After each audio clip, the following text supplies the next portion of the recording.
ketemu lagi di Indonesia Lawyers Club. Setelah eksekusi mati dilakukan terhadap terpidana mati narkoba, sebenarnya kami tidak merencanakan untuk bikin ALC tentang itu. Tapi tiba-tiba ada testimoni yang disampaikan oleh kontras, yaitu Aris Azhar, dan ternyata testimoni itu menggegerkan. Seolah-olah Freddy Budiman yang sudah ditembak mati dan bahkan sudah dikubur memberi kesaksian apa yang terjadi terhadap dia sebelumnya. Intinya bahwa dia tidak takut dihukum mati dan sudah tahu risikonya. Tapi dia mengatakan bahwa aparat kita bobrok.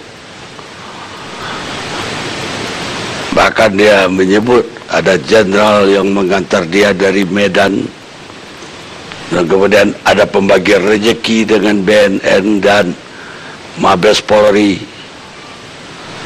dan lain-lain.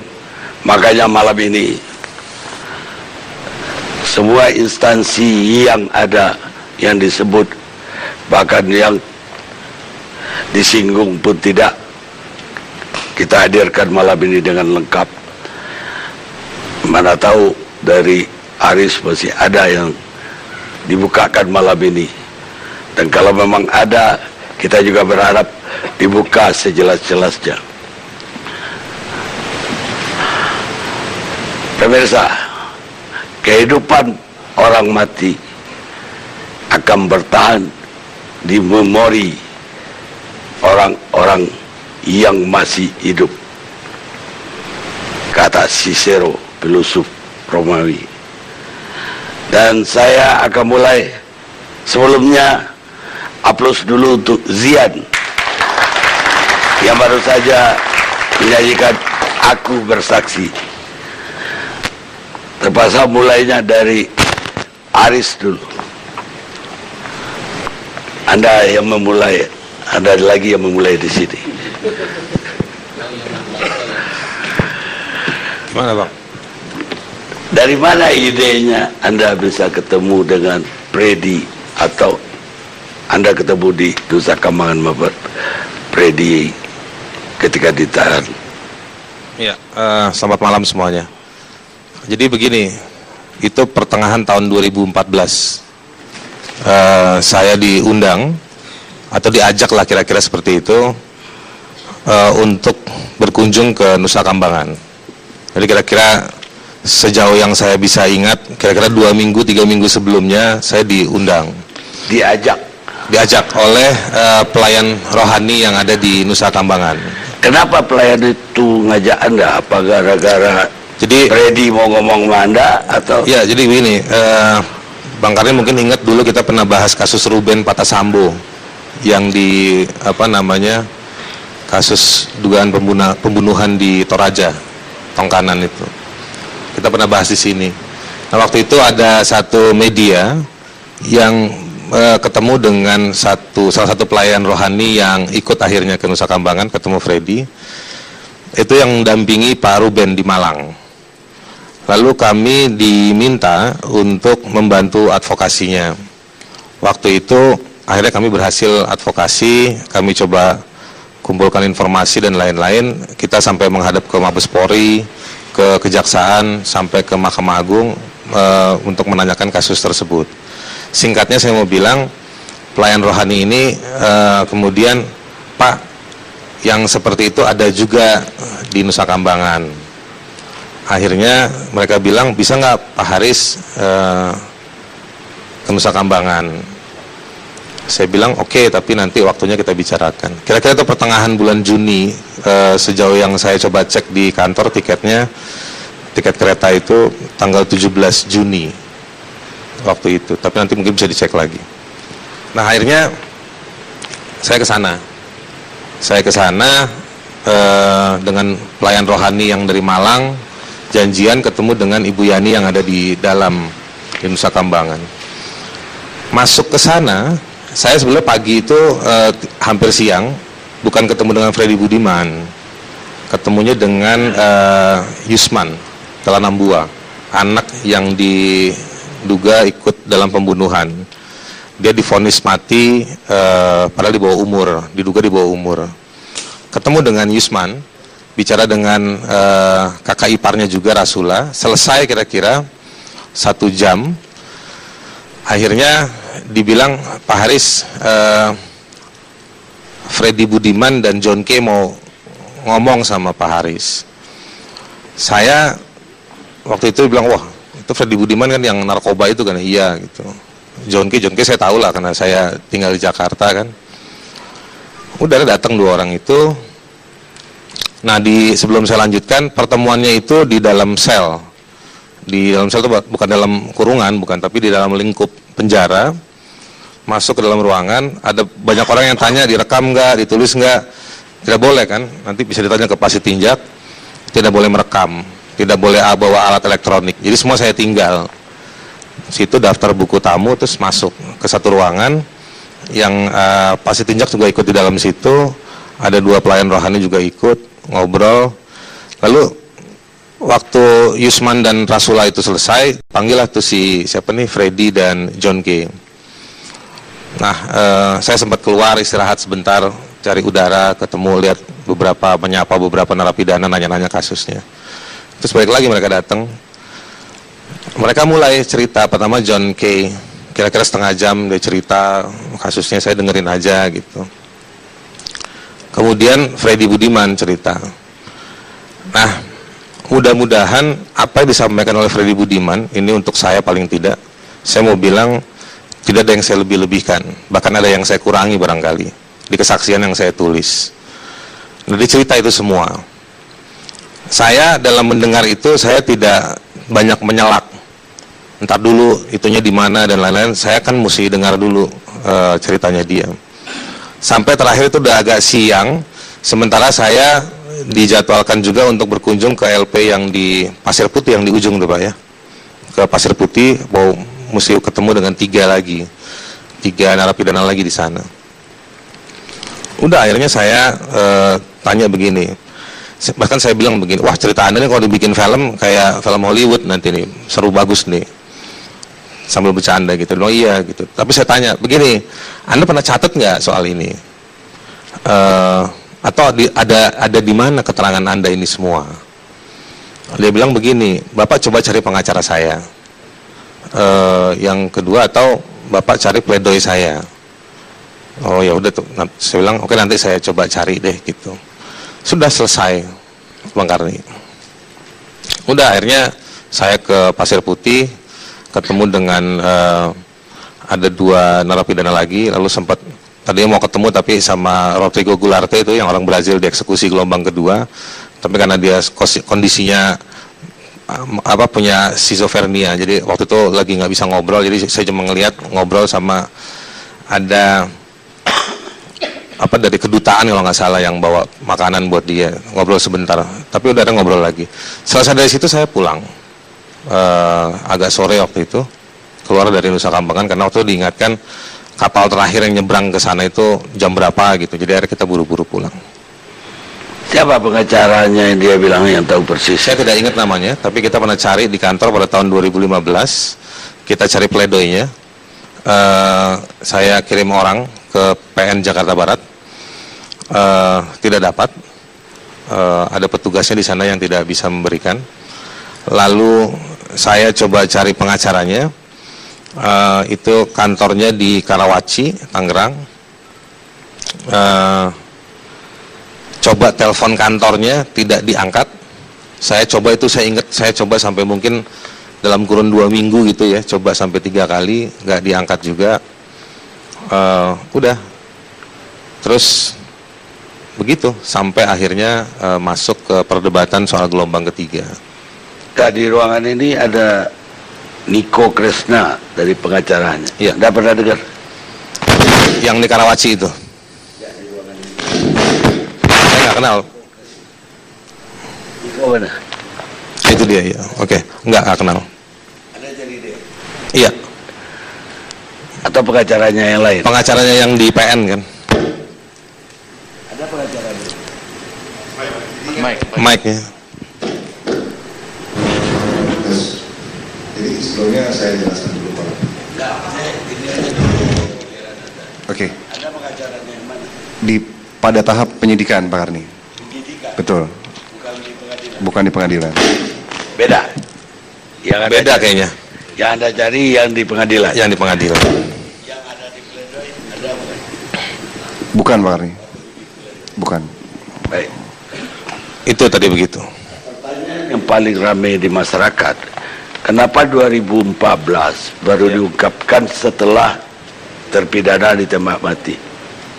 Saya klarifikasi dikit. Saya mengungkapkannya bukan setelah ditembak mati, tapi sebelum ditembak mati.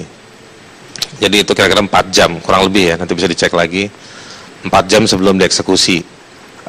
Pada kemudian kan dieksekusi gitu, jadi kira-kira kita bisa simpulkan sekarang. Kenapa saya baru ungkapkan sekarang? Betul juga. Saya kalau dari sisi tindakan, saya pernah tadi cari pledoinya, saya coba cari, pernah baca putusan beberapa kasus, bukan beberapa, ada satu kasus yang terkait dengan Freddy Budiman. Lalu saya juga coba hubungi pengacaranya. Tapi begini, ada satu konteks di mana pertama itu di pertengahan masa Pilpres, Bang Karni, yang saya melihat bahwa ya udah nih mau ganti pemerintahan, nantilah kita tunggu siapa yang menang, kira-kira kita lihat peluangnya. Masuk ke setelah Joko Widodo dan Yusuf Kala menang, saya juga lihat kira-kira ini siapa dan bagaimana saya cara menyampaikannya gitu. Ketika masa-masa itu saya terus terang aja lihat pada awal 2015 sudah ramai kisruh KPK Polri. Lalu saya merasa bahwa wah, ini aja besar nih, gitu kan, ini aja besar dan lumayan berisiknya gitu lumayan. Dan juga saya melihat bahwa kayaknya nggak tepat karena posisinya waktu itu saya dari masyarakat sipil dengan banyak teman-teman itu berhadapan-hadapan dengan polisi. Nah, dari situ saya juga punya kesimpulan, saya mesti hati-hati bahwa barang ini sementara saya juga harus cari ke siapa. Sampai itu cukup lama dan masuk ke mulai rame soal gelombang 1, gelombang 2 eksekusi. Tapi saya juga melihat bahwa wah, kalau ngomong Freddy Budiman nggak masuk namanya. Pas gelombang ketiga, saya hari Senin saya bicara sama juru bicara presiden yang namanya Pak Johan Budi. Itu hari Senin sore.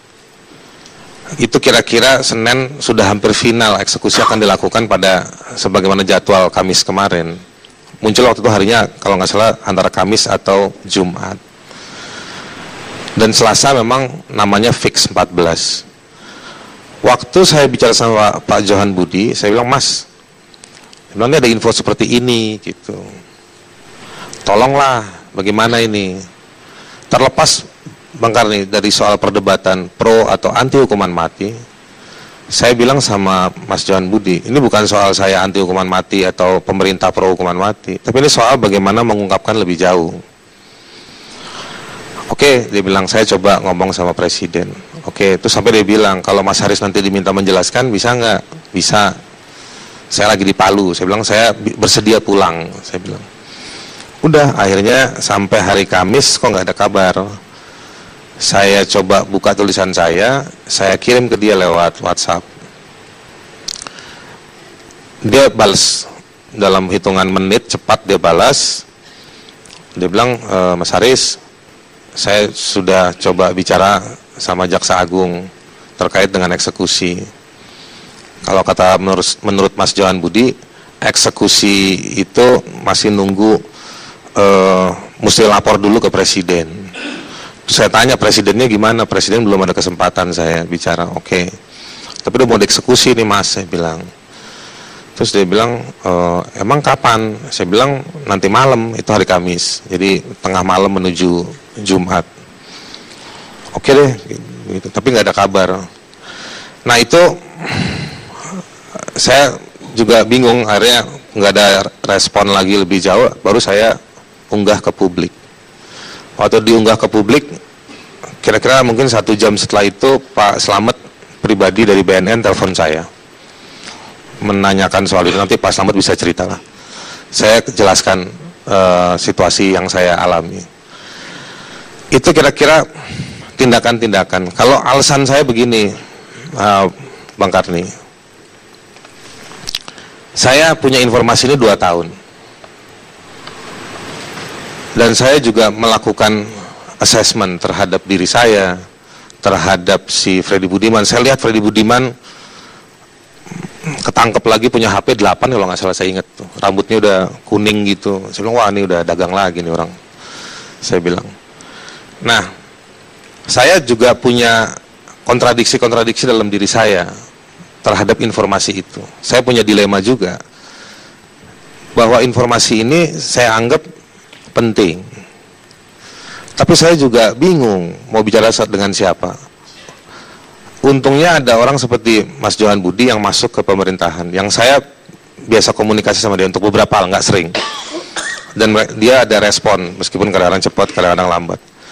Jadi saya responnya ke dia, gitu. Nah ini menurut saya, yang saya harapkan sebenarnya waktu itu bisa direspon. Kenapa saya memberanikan diri? Saya terus terang aja, saya tahu konsekuensinya. Ini informasinya mungkin, kalau tadi Bang Karni bilang apa, bombastis atau apa gitu.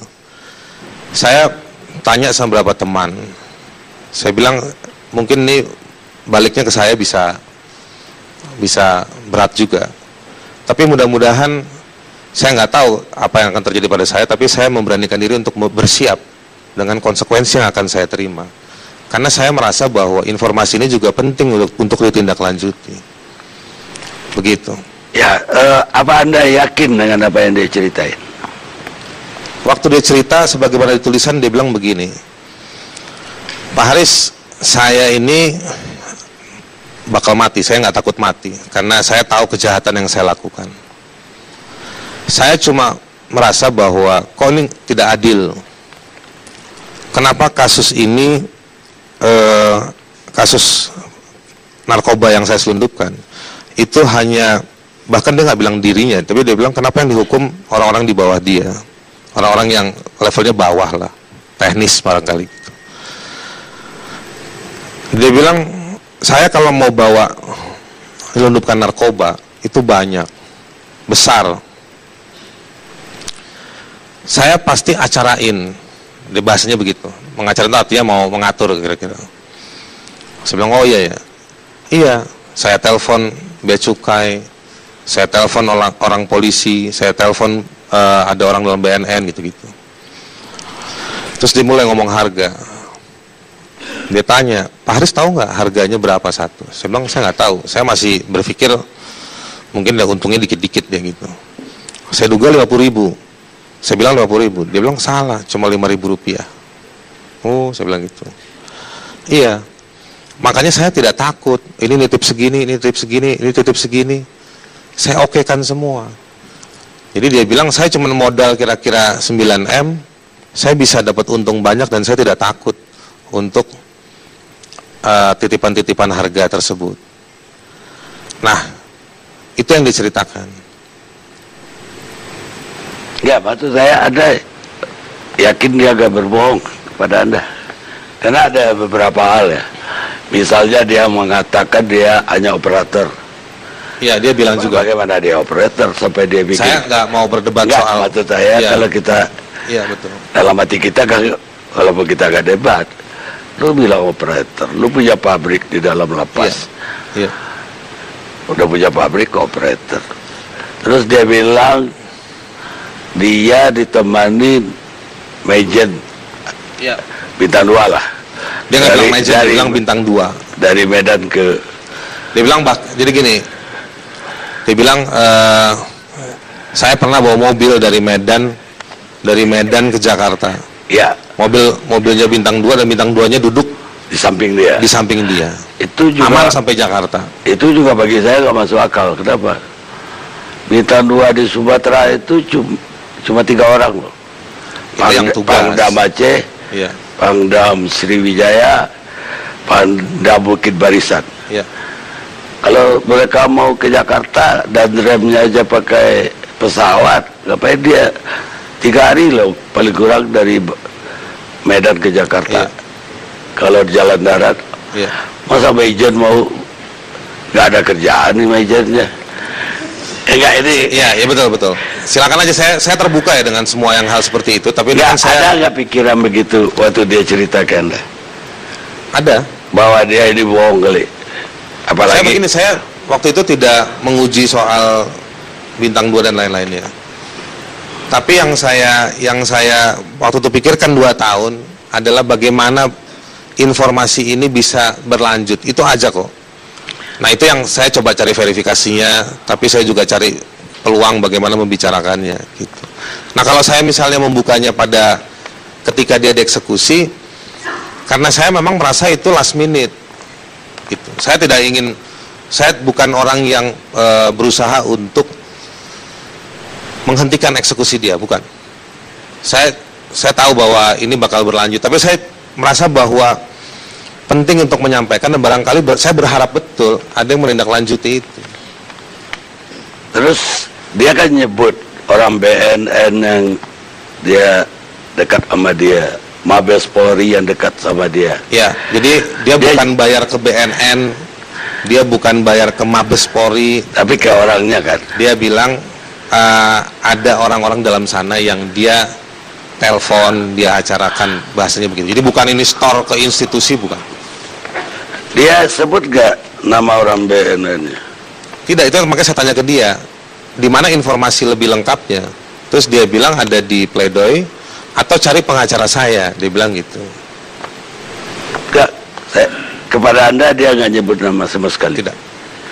Karena kalau tahun 2009 2012 Deputi Pemberantasan BNN ini Pak Tommy Sagiman ini. Pak Tommy ini Irjen Pol digantikan oleh Irjen Pol juga Benny Mamoto. Jadi kalau namanya disebut saya bisa konfirmasi langsung. Enggak ada. Enggak nyebut Pak Benny, enggak ada yang nyebut yang lain. Enggak nyebut. Kalau dari Mabes nggak disebut juga siapa orang. Tidak disebut. Karena kalau ya karena ini udah menggelinding jadi isu. Iya. Sebaiknya ini sampai tuntas. Karena Betul. kalau tidak ini akan jadi isu terus. Itu harapan saya. Lah kalau ini nggak tuntas, ini jadi penyakit di masyarakat. Bang Karni, saya tuh begini, saya kan kerja di satu organisasi namanya Kontras. Kita itu punya standar kerja. Kita juga punya target kerja. Kita di kantor saya banyak, nih banyak informasi datang. Banyak juga orang yang dengan tanda kutip ya, saya usir. Dalam artian, Anda nih ngomong apa? Kasusnya nggak jelas, udah pernah ada kasus, misalnya udah lapor ke Komnas HAM, udah ada surat dari DPR, masih datang lagi ke Kontras. Saya bilang, mau apa lagi? Udah ada cap burung garudanya, ada pernah hearing sama DPR. Nah, jadi banyak kasus yang seperti itu. Nah, jadi waktu kasus-kasus seperti ini gitu ya, saya juga nguji dan lain-lain. Sampai akhirnya saya memutuskan tindakan-tindakan apa. Ada banyak kasus yang kita lakukan, kita tangani, itu tidak dengan cara-cara yang resmi, seperti diatur di mekanisme litigasi atau hukum acara, itu tidak. Kadang-kadang sering kita sampaikan ke pejabat-pejabat di Mabes Polri, termasuk juga ke Mabes TNI, ke Puspom misalnya, atau ke pihak-pihak lain. Kita sampaikan itu. Jadi mekanisme-mekanisme itu kita lakukan. Tetapi juga bukan cuma 1-2 ya, tapi sering kita melaporkan kasus-kasus itu, responnya tidak banyak. Jadi saya juga tahu bagaimana, wah ini beberapa kasus aja responnya kurang. Gimana kalau misalnya kasus besar seperti ini? Makanya ada pilih momentum yang paling tepat. Saya pilih momentum, pertama saya telepon pihak istana tadi itu. Ya, artinya kan udah momentum karena dia mau dieksekusi. Iya, jadi ada semacam kayak nginget, oh ini orang yang mau dieksekusi kayak gitu. Baik. Baik pemirsa, ada gium hukum yang berbunyi aksio personalis monitor cum persona. Artinya orang-orang yang sudah mati tidak bisa lagi menuntut. Lah siapa yang akan menuntut? Dia yang harus menuntut yang masih hidup. Makanya kita ingin ini tuntas, benar atau tidaknya, dan kalau benar sejauh mana keterlibatan itu. Karena juga isu begini sudah lama di publik bahwa ada permainan di dalam penegakan hukum, tapi angka 495 miliar yang disebutkan oleh Freddy Budiman ke saudara Aris itu angka yang luar biasa besar. Karena itu kita perlu tuntaskan. Kita lihat sejenak.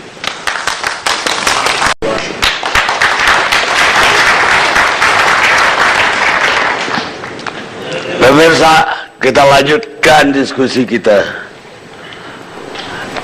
Ada punya nggak pledoi itu, Bung Aris? Waktu itu tidak. Sekarang punya? Sekarang punya. Kalau ada punya pledoi itu, ada nama yang disebutkan itu? Tidak ada. Yang baru didapat kemarin, saya baru dapat dari teman wartawan yang kemarin datang ngambil pledoi itu dia udah telepon saya juga, saya tanya, tidak ada.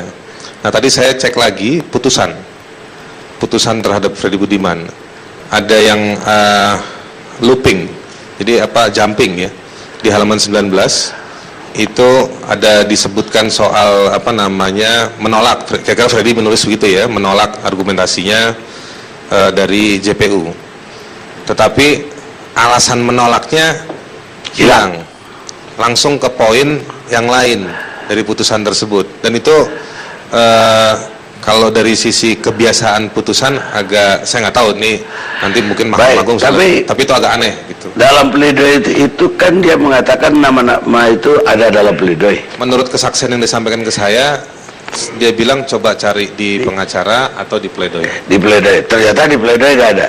Tidak. Jadi tadi saya juga coba cek. Tadi sekali lagi sebelum saya berangkat, saya cek lagi sama beberapa teman di kantor. Kalau mencarinya pakai indikator tahun di internet itu tahunnya itu pada 2015 kita nggak dapat. Nah kalau pada 2016 baru dapat putusannya. Tadi saya tanya sama teman di kantor kenapa begitu ya. Ternyata mungkin ya, saya bukan ahli soal IT, mungkin baru diupload 2016 baru diupload. Mungkin saya tidak punya digital forensiknya, tapi mungkin baru diupload. Baik, Pak Sitinjak waktu itu hadir ya? Pak Sitinjak temani saya, ketemu Isman, Rasula, ketemu Freddy Budiman, John K, semua ada. Sekarang Pak Sitinjak, Pak Liberty Sitinjak. Dulu Bapak Kalapas Batu Nusa Kambangan itu, ketika 2014. Iya, benar. Terus Bapak sekarang di NTT? Iya. Di mana? Saya di Kepala Divisi Pemasyarakatan Nusa Tenggara Timur. Oh, wilayah sekarang nih? Ya. Promosi dong ke NTT? Ya, promosi. Karena itu semua kan negara kita, Pak. Ya. Baik, Pak Sitinjak. Bagaimana yang diceritakan oleh saudara Aris tadi? Katanya Pak Sitinjak hadir ketika itu. Baik, Bung Karni, ini mungkin adalah sebuah flashback lagi karena ini peristiwa kan sudah 2 tahun ya. 2 tahun. Memang lapas ini sepertinya putri cantik di Republik ini, sehingga kita harus dipaksa lagi flashback 2 tahun. Saya masuk di Lapas Batu itu selaku pimpinan itu September 2013. September 2013. Pada saat itu mungkin kita masih ingat sedikit juga flashback peristiwa Medan, sehingga Lapas Nusa Kambangan itu menerima pindahan-pindahan dari lapas kelas 1 Medan, termasuklah yang dikatakan Bung Haris tadi, bahwa ada yang kita lihat memang secara kasat mata masih seperti anak-anak tapi vonisnya hukuman mati. Nah, setelah saya di sana September, saya melakukan mapping, banyak hal-hal yang kita lihat secara undang-undang itu memang harus dibenahi. Puncaknya tanggal 31 Desember, bahwa saya selaku yang diperintah pimpinan melaksanakan pembenahan di Lapas Batu. Memang 31 Desember itu kita keluarkan semua barang-barang yang tidak dibenarkan secara undang-undang yang ada di kamar penghuni masing-masing. Setelah itu berlanjut, kita recovery kembali sampai dengan kedatangannya Bung Haris. Pertama sebenarnya yang menjadi sasaran utama waktu itu adalah yang tentang itu anak-anak yang disangsikan. Nah, setelah pembicaraan itu nimbrung Freddy Budiman, nimbrung lagi John K. Benar, peristiwa itu Bung Haris, tempatnya saya masih ingat persis di ruangan kepala keamanan, dan saya pada saat itu di situ. Benar dia menceritakan bahwa dia ada titipan dari BNN, titipan dari Mabes Polri terhadap harga dagangannya. Kalau Pak Karni menanyakan ke saya benar atau tidak, saya harus katakan benar, itu cerita. Tetapi buat saya sebagai seorang kepala lapas, kalau cerita-cerita seperti itu Pak di lapas, Biasalah ya. biasa itu Pak. Jadi kalau misalnya kita mau jujur aja, turunkan aja tim independen, ya semua napi juga tahu cerita itu. Karena Freddy Budiman itu ngobrolnya ya Semua orang lah ya. ke semua orang. Kita kan tidak juga punya hak Pak membatasi dia bicara. Baru ketemu aja udah cerita. Nah itu dia. Itu nama-nama itu disebutkan oleh dia. Yang nama-nama yang Bapak maksudkan yang mana? Nama orang-orang yang dia kasih itu. Kalau nama-nama itu tidak ada Pak. Cuman dia sebutkan tadi seperti itu, yang ada BNN, yang ada tadi itu juga tidak, bukan institusinya. Ya, orang. Tapi siapa orangnya disebut? tidak dia sebut. Baik, tapi dia pernah bercerita apa? Katanya CCTV kapasitinya pernah diminta untuk membongkar CCTV yang menghadap ke kabarnya Freddy Budiman oleh BNN. Apa benar? Kalau cerita soal CCTV dicabut, Ya. saya pikir bukan hanya yang disebutkan di dalam tulisan Haris, Napi juga minta itu dicabut Pak. Siapa? Napi. Napi juga harus minta itu dicabut CCTV. Ya, tapi benar nggak BNN minta kapasitinya untuk dicabut? Secara eksplisit tidak menyatakan bahwa CCTV itu akan dicabut. Jadi misalnya begini Pak, begitu peristiwa 31 Desember tahun 2013 itu lapas kelas 1 Nusa Kambangan sepertinya menjadi objek wisata, semua orang datang. Nah pada saat itu saya masih ingat ada memang waktu itu yang menyatakan dirinya dari BNN. Kalau saya tidak salah, hari Minggu persis. Saya waktu itu masih di Cilacap, saya perintahkan kepada staf, terima saja. Kita kan bermitra dengan BNN, bermitra dengan BNPT, sepanjang itu misalnya menyangkut tusinya, monggo. Yang penting dicatat. Itu 2013. 2014 Pak. 2014. Peristiwanya kan 31 Desember 2013. Ya. Terus apa secara eksplisit dia ngomong kepada Pak Sitija? Ya, yang dia katakan itu bahwa kenapa main sendiri-sendiri soal pembersihan? Karena waktu itu dianggap saya membersihkan habis, tidak ada sisa. Yang namanya spring bed yang ada di dalam napi, kamar napi saya bakar. Yang namanya televisi yang 38 inch saya bakar. Lah BNN-nya keberatan. Kalau dikatakan keberatan tidak secara eksplisit, maksudnya cara saya menertibkan itu. Kenapa nggak ngomong-ngomong? Kenapa nggak bilang dulu? Iya. Terus tentang CCTV dia ngomong apa? Dia menyatakan seperti ini, apakah CCTV itu memang dibenarkan? Saya bilang, itu perintah pimpinan. Karena Freddy Budiman itu high risk. Saya memang mendapat perintah khusus dari pimpinan. Bagaimana Freddy Budiman ini betul-betul kita bisa tahu apa yang dia lakukan. Sehingga pada saat itu, dalam waktu 3 hari, khusus kamarnya Freddy Budiman saya bangun. Dengan 2 CCTV, mohon maaf, apapun yang dia lakukan di kamarnya, saya tahu.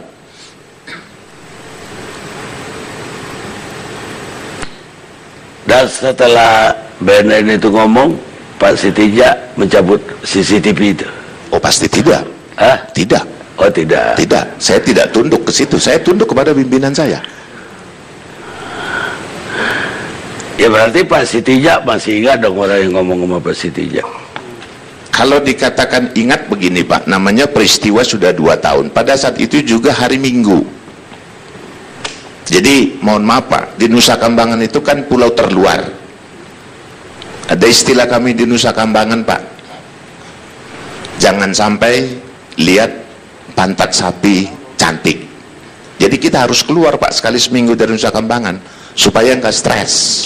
Jadi begitu ada tamu hari Minggu, kita pusing lagi Pak. Nah, ada keluarga para sipir atau petugas LP kan juga tinggal di Nusa Kambangan sebagian. Dari ujung timur sampai ujung barat itu yang ada pegawai itu tidak lebih daripada 30 orang Pak. Ya kan ada keluarga juga, ada anak juga kan. Itu yang berkeluarga paling ada sekitar 15. Ya artinya tidak patah-patah sepi banget lah di situ. Betul-betul sepi Pak.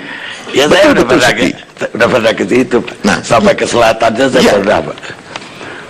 Ke pantai yang paling selatan saya pernah. Baik Pak, jadi Bapak lupa dengan nama pejabat BNN itu? Saya lupa. Walaupun mitra. Saya pikir kalaupun mitra, saya juga mitra dengan Pak Karni Ilyas. Kalau nggak tiap ada Jakarta Lawyers Club gini, saya juga nggak tahu nama Pak Karni kan. Ya, tapi bahwa kita udah ketemu malam ini 2 tahun lagi, saya yakin Bapak masih ingat. Dan saya baru persis bertemu dengan beliau pada baru sekali itu. Sekali itu. Karena saya di sana kan masa tugas. Oh, dia cuma datang setahun. sendiri aja ke situ. Sendiri. Nggak pakai rombongan. Sepertinya tidak.